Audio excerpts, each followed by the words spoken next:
Today we're traveling to Mentryville Park on a very windy day where there's a ghost town to talk to my good friend Branden about his secrets of the craft.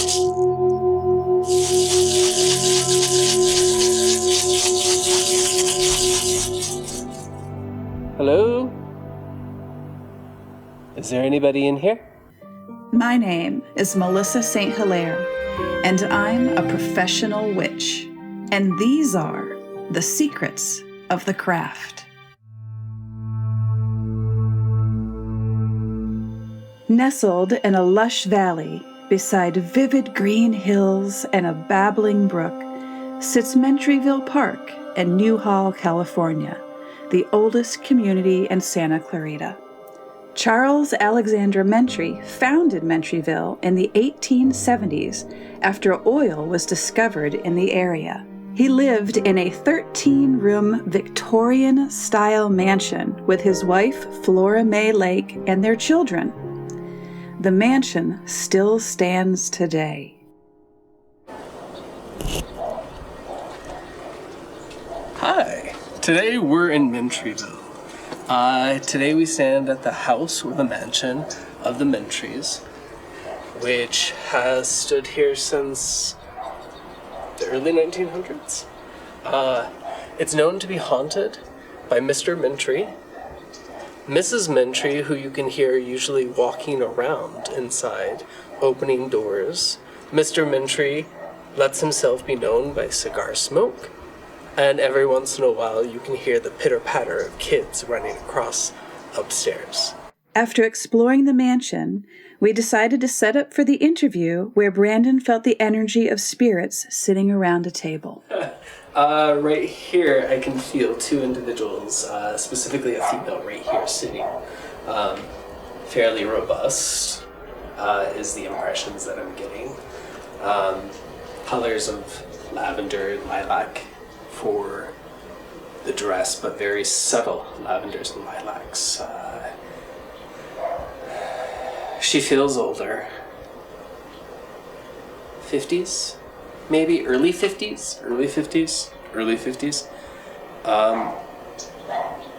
Feels very important. Like she says,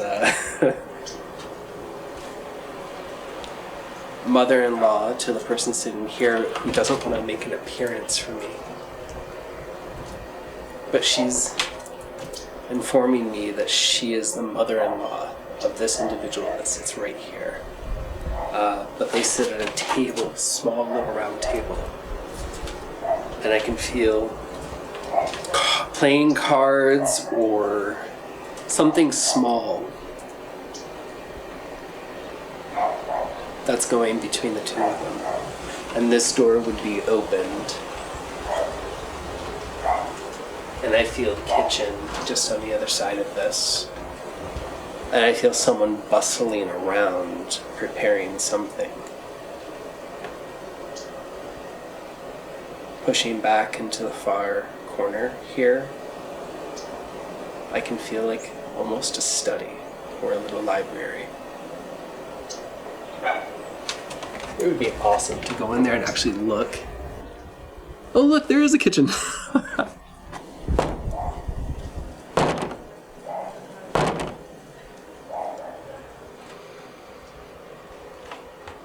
Spirits that inhabit the manor, if you wish to come out and speak this day, we're here for only a short while. Not for long, but definitely for fun. If you wish to speak, there are more than enough who can speak with you today. So let us talk.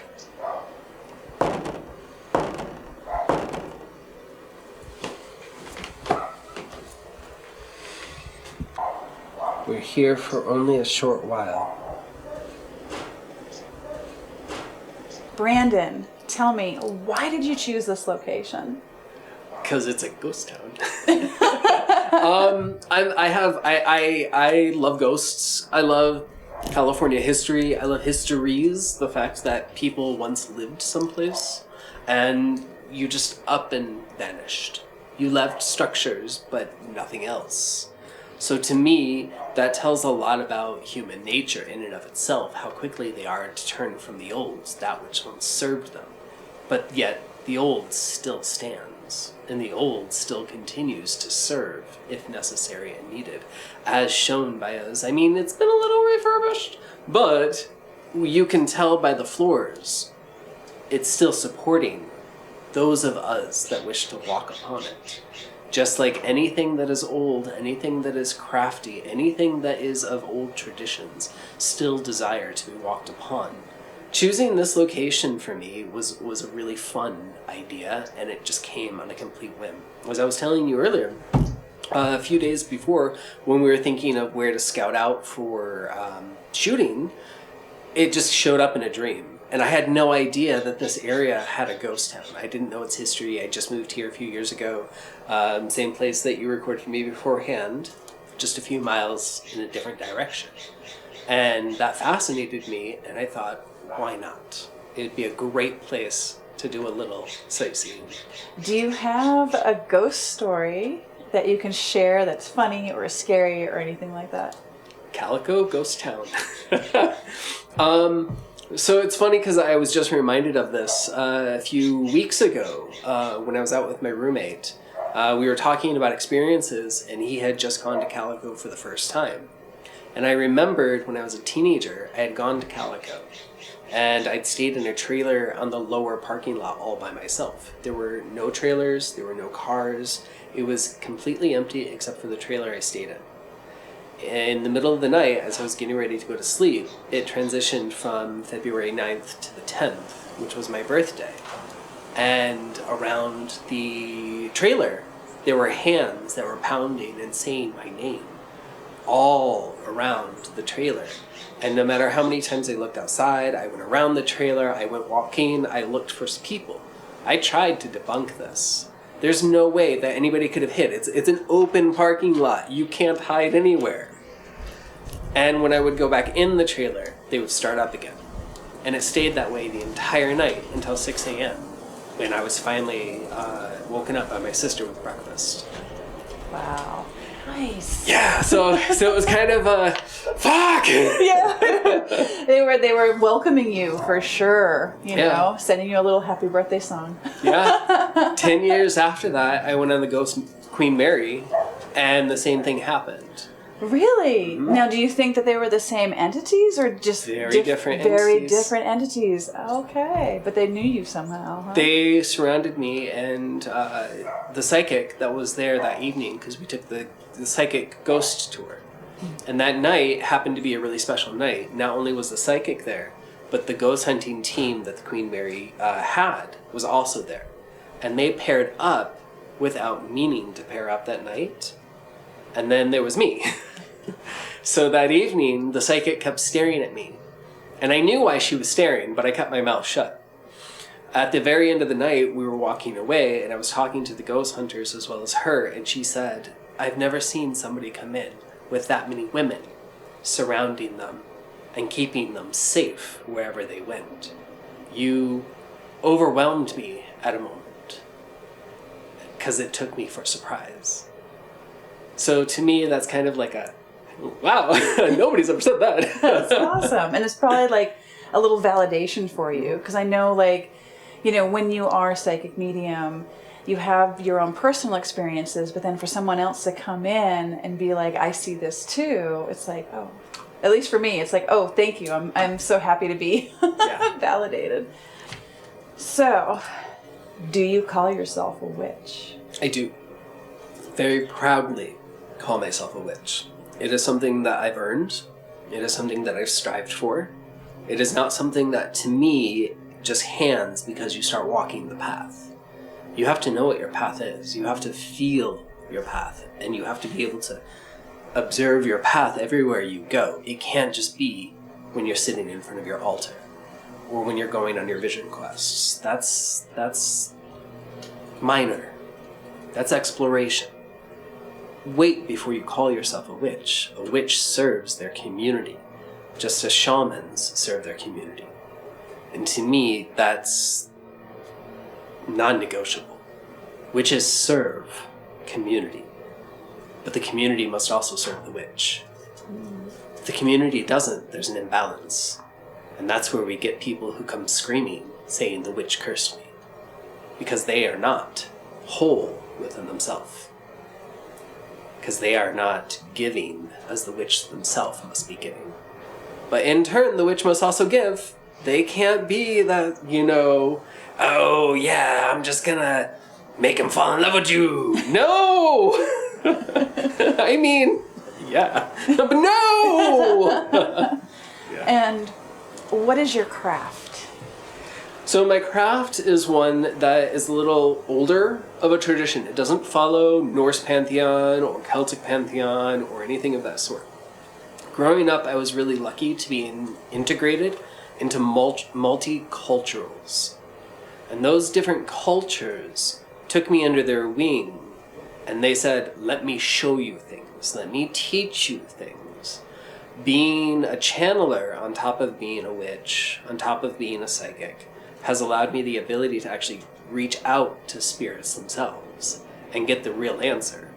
So if I'm reading something like the Prose Edda, and I read something like Thor did this, I can go, did you? Or is there more to this story that I'm not understanding? And this is how personally I have felt like I've learned and earned that witch title. And how do you incorporate your craft into your professional life? It is my profession. It's what I offer to my community. This is how I give back. And the way that the community returns is by paying for my time. This is how it has always been, time immemorial. When you come to see someone of the craft, when you come to see someone who is a speaker, when you come to see someone who is of a higher connection or philosophical divination, I mean, people pay to go see famous authors. Why should they not pay for my time as well when I'm connecting with all of these spirits? The money that's given to me, or whatever is exchanged with me, I turn that into something that I give back to my spirits.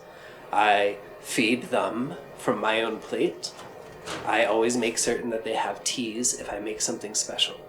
In the mornings with my coffee, I say good morning to them because they are a part of my coffee. I add a little of them into that aspect. And by me drinking that, brew, earth, fire, wind, water, I am then bringing those elements and therefore my spirits and my deities into me on a daily basis.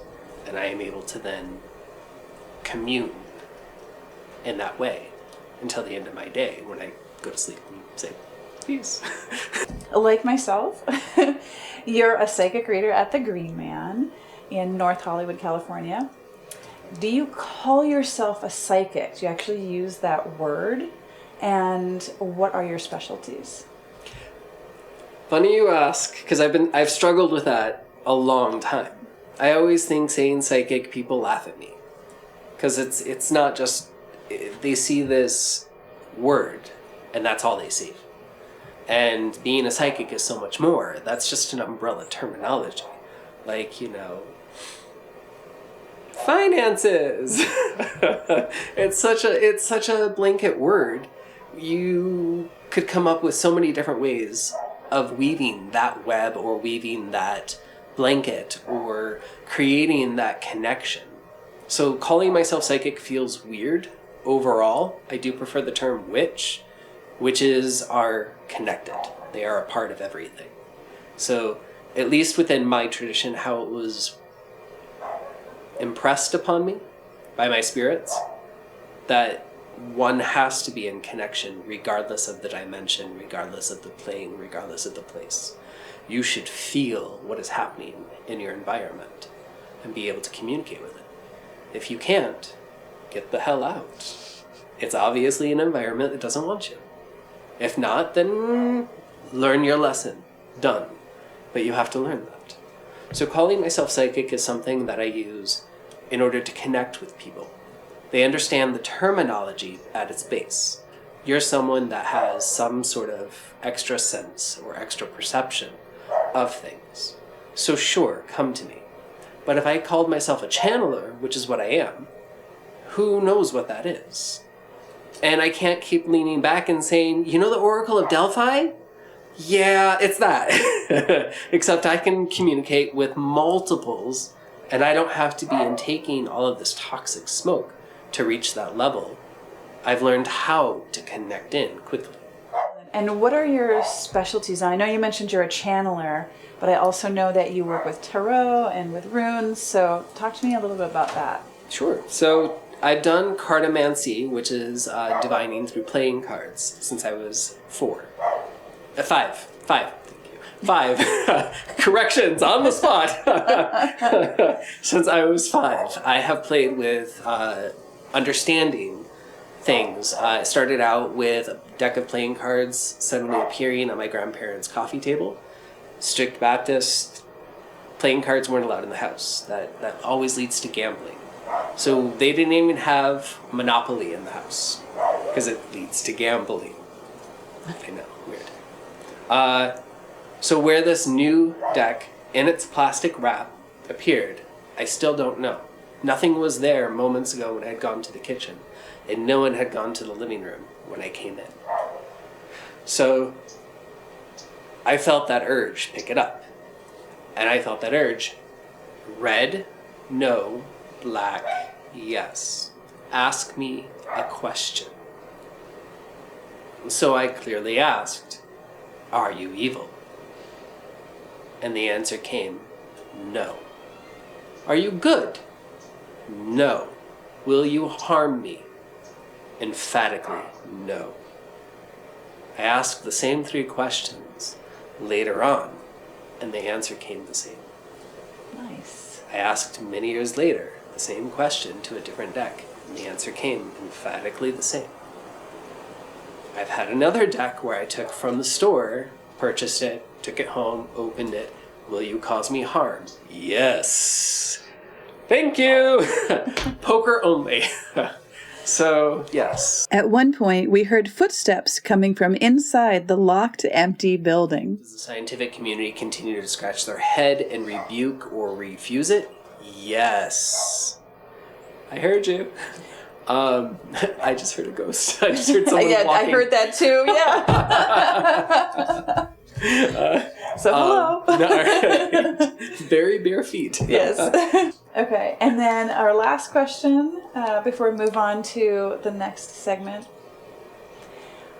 Are there any secrets that you'd like to share about your craft? Say thank you to your house more often. It's not done enough, even in the craft itself. Not enough people open their front doors and say, thank you for keeping this place safe. Or unlock their doors in the morning and say, thanks for keeping me safe while I slept. It's a better security than ADT. When your house is in alignment with you, even if it's an apartment, even if it's not technically your space, you can still do this. And you can ask just for fresh breath, fresh air, fresh, sustenance, or a shift to the energy itself. Houses respond to anybody that's willing to properly listen as long as they are staying there. The house doesn't want you. The house will make sure it kicks you out. But almost always, the house will say, thank you for being here and sharing life with me. Let me share some life back with you.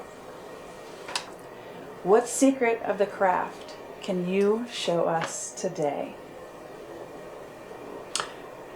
You want a fun prosperity spell?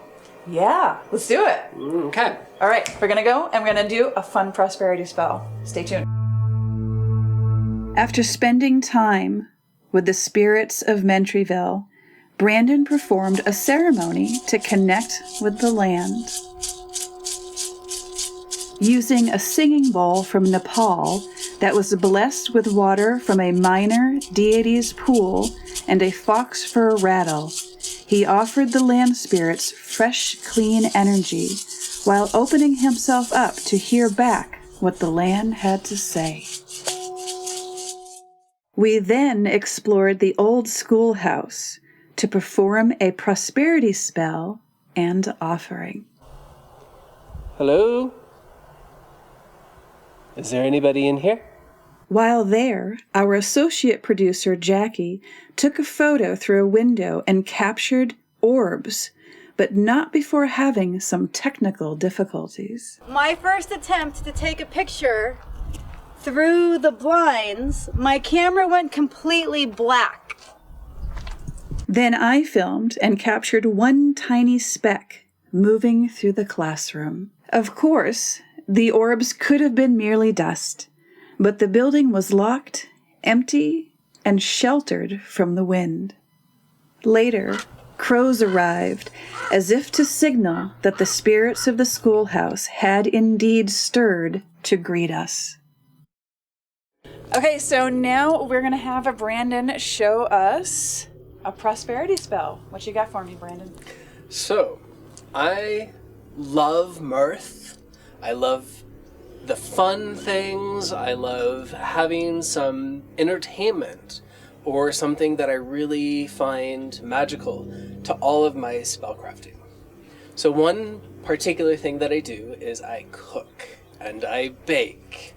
And what better thing to bake than some yummy cookies? Oh, those look delicious. I want to eat them all. So, go ahead and have one. Thank you. My dear people, go ahead and have one.